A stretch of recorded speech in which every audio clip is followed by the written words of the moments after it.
Papalapit ang eleksyon 2019, walang tigil sa pag-iikot at panunuyo ng mga botante ang mga tumatakbong senador. Nakatutok si Chino Gaston. Isa-isang inilatag ng mga kandidato ng hugpong ng pagbabago ang kani-kanilang plataporma sa harap ng mga Manilenyo. Kabilang dyan, sina Ronald De La Rosa, Jinggoy Estrada, Bongo at Bong Revilla. Kanina, mga taga-Pateros naman ang niligawan ni Sonny Angara, JV Ejercito, Jiggy Manicad, Amy Marcos, Francis Tolentino at Cynthia Villar. Si Bam Aquino ng 8 Derecho nag-motorcade sa Iloilo City.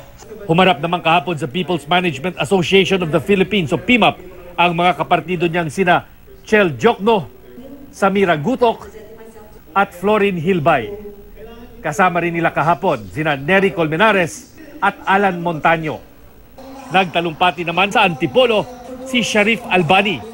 Sa Laguna nag-ikot si Melchor Chavez. Philippine Legislators Committee on Population and Development ang sinuyo nina Agnes Escudero, Leody de Guzman at Sonny Matula.